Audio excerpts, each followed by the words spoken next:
Shalom, shalom, Yasharallah. Before we go into this lesson, we give all honor, all glory, and all praises be to Yahweh, Bahashem, Yahweh Shai, Bahashem, Rekakodash. We give double honor to the apostles and prophets and elders of James Camp, better known as great millstone for the bring forth the 100% truth that I be currently edified under. Shalom to the elect, the tabernacle of David, and Aaron, Brother Zariah coming to this lesson. Now, we have to go into this lesson yet again for many of these coffers that has come on the live and teaching false doctrines, saying that it is impossible for the Israelites to be Gentiles, which we have already explained dozens of times, yet they still try to disprove that what we're saying is a lie and that the Maccabees and so is not canon. So before we go into it, let's get a definition which we have at the front showing what Gentiles go into. So this is the word Gentile, which means Goy, or in other words, Goyim. Alright? And in the outline of biblical usage, we have, in definition, Strong's, masculine noun, nation or people, a nation or people, I or one, usually of non-Hebrew people, two, descendants of Abraham, and three, of Israel. So by this definition, those who are saying that the Gentiles refer to the scriptures to be saved are not speaking of the Israelites are lying. Because we read in the definition of the very said scriptures that you all read in the Blue Bible of the definition Gentile, there's three definitions to that word Gentile or Goyim, which is non-Hebrew, Abraham's descendants, and Israelites. Simple as you can get it. This is why we constantly go about to remember the Isaiah 8 and 20, the standard, to the law and to the testimony. If they speak not according to this word, it's because there's no light in them. We constantly go about reminding people that if you speak against the scriptures, there's no light in you, because if you don't understand something, why would you still put your mouth in it? You have to read, you have to understand, you have to break it down. You have to get teachers to assist you. You can't do this on your own.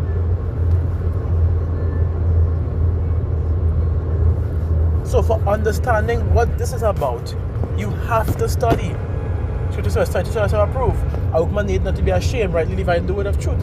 We are to study it, and not just a portion of the book, the volume of the book.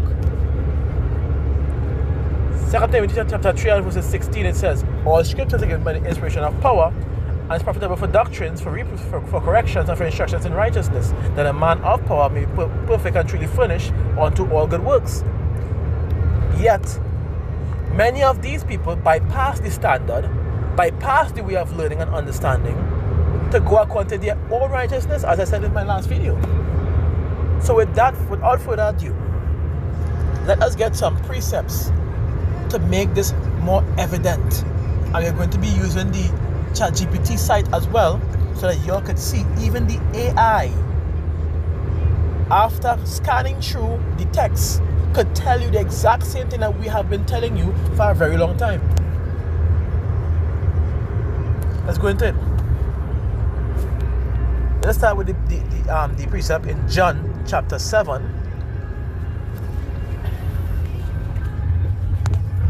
And verse 35, where the Pharisees, where they misunderstood what Yahweh would have said, and begin to inquire of where he would have went. And as it says, straight to the point, it says, then said the Jews among themselves, whither will he go, that we shall not find him? Will he go unto the dispersed among the Gentiles and teach the Gentiles? So we understand that the dispersed, according to the scriptures, were also referred to as Gentiles. Would he go unto the dispersed among the Gentiles? There's a diaspora amongst the actual heathens, and teach those diaspora because they are considered heathens. Why? Because of their actions against the Heavenly Father, which we know, considering the same lesson that was done yesterday. And to make it more clear for you, let's grab that in the ChatGPT, please. ChatGPT, John 7 and verse 33 to 36, complete Jew Bible, Jewish Bible. Well, it goes on to, it gives the wrong name as we know. But let's read it coming down. I want to read the correct name. Yahushua said, I will be with you only a little while longer, then I will go away to the one who sent me, which is the Father, right? It says, you will look for me and not find me. Where I am, ye cannot come. The Judeans said to each other, where is this man about to go, that we won't find him? This is the ChatGPT, by the way, complete Jewish Bible. Does he intend to go to the Greek diaspora, like I said, and teach the Greek-speaking Jews? This is in the AI. They know because they scan the text. They scan multiple texts, multiple versions of text to give you a proper answer. Which is why we ourselves usually go into the definitions of words to get a proper understanding. It's part of what you call studying to show thyself approved. But these backwarded people of our own people, illiterate at its finest, would go outside and say without evidence that the Jews and the Greeks and the Gentiles, or the Jews and the Greeks, are not the same. Because they are called different, it doesn't mean they are different. Because we went in the definition of the word heathen, and it says someone that doesn't do the will of the Father. Many of our people turn away from Yahweh Bashim Yahushai to serve other gods. So they became heathen according to the definition which was given. This is very clear. Come on. Yet they lack the understanding to a simple word as Gentile, even when I bring it up in the definitions.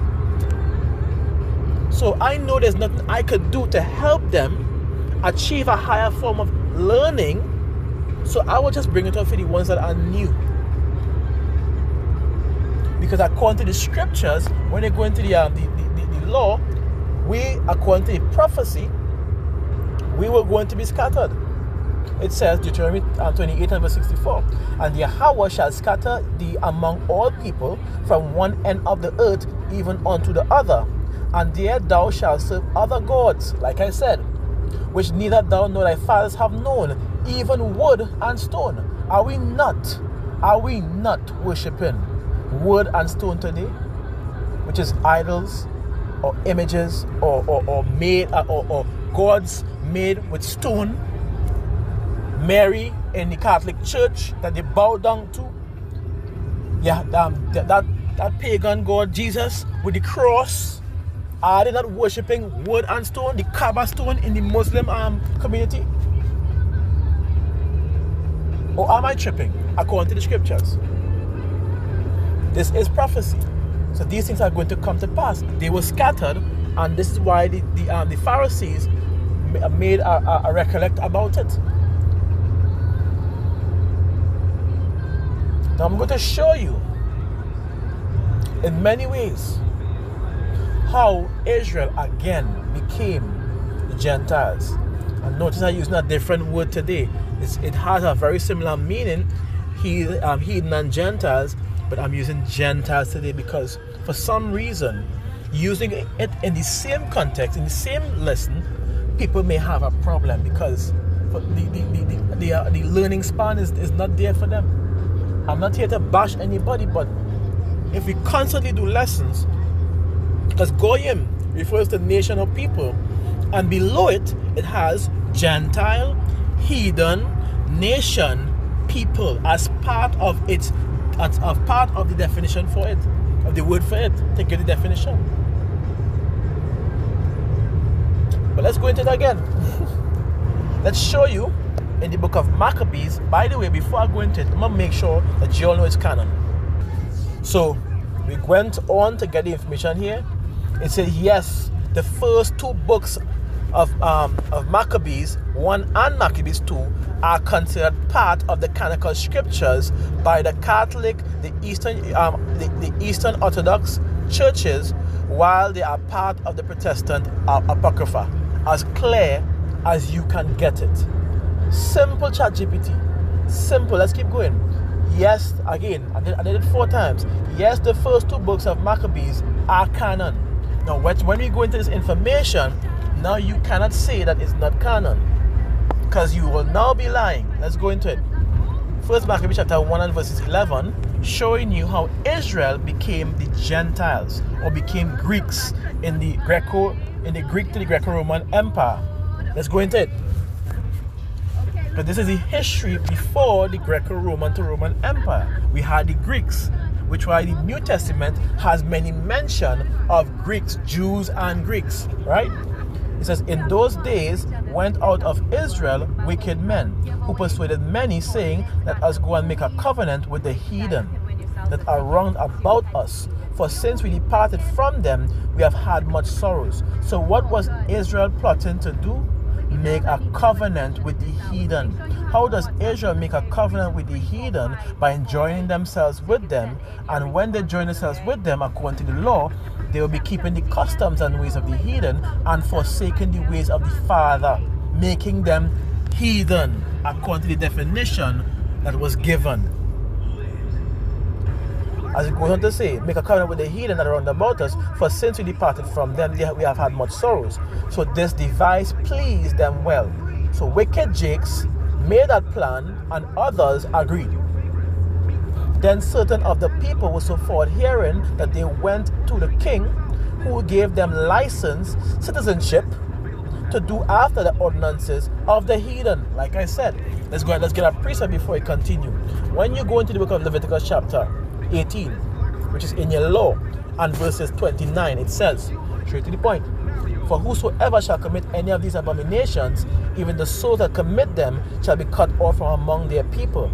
Therefore shall ye keep mine ordinances, that ye commit not any of these abominable customs which were committed before you, that ye defile not yourselves. That's the purpose, because you will be defiling yourselves when you commit these acts against the Father, because it is acts against the Father, because you are showing your disobedience towards Him. So which ye committed before you, that ye defile not yourselves therein, for I am Yahweh. So for those who commit these abominable customs, as it says, they are going to be cut off. The definition for the word cut off is annihilated, eliminated, and exiled. So one thing, you are either going to be cut off from your land and the people, and 2, you are going to be unalived. Which is why we had many Jakes scattered amongst the nations. He pushed them away from his people, from him, because of their wicked deeds. And they would join the ways of the heathen and remain in a low and dead estate. This is why our people today are such in a low estate. We have religions like Christianity and many others that are pushing and keeping them in a low estate, worshipping a white god by the name of Serapis Christos. Notice it, the name Serapis Christos, a Greek and Egyptian mixed god that was created for the worship of the Edomites at the time. Notice how the name changed from Serapis. Then we have Jesus Christos. The surname remains Jesus Christos, the exact same point. Then we have Jesus the Christ in its translation. And before we had that, we had the Greek translation, which is Jesus, G-E-S-U-S, which means earth pig, because there was no J's back then. So as the sound go out, the spelling would have been G-E-S-U-S. So they did their best to indoctrinate our people during the Hellenization period and even after. Remember what the enemy is plotting to do. For they that hate thee have lifted up their head. They have taken crafty counsel against thy people and consulted against thy hidden ones. They have said, come and let us cut them off from being a nation. How do we cut us off from being a nation? By wiping and removing your history and the way of living and where you and who you are, and bringing about a new understanding to who you are, which is what they did, claiming us to be Africans, claiming us to be, we had Christianity, worshiping them for the longest while, as though that is our God. It's not. So you see how we were cut off. Just an example as to how we were cut off and removed from the land because of our disobedience against Yahweh B'Shem Yahushai. Which is why the prophecy states that we will be brought back to remembrance. But let me not stray. Let me go back into Maccabees to continue to show you how our people became Gentile.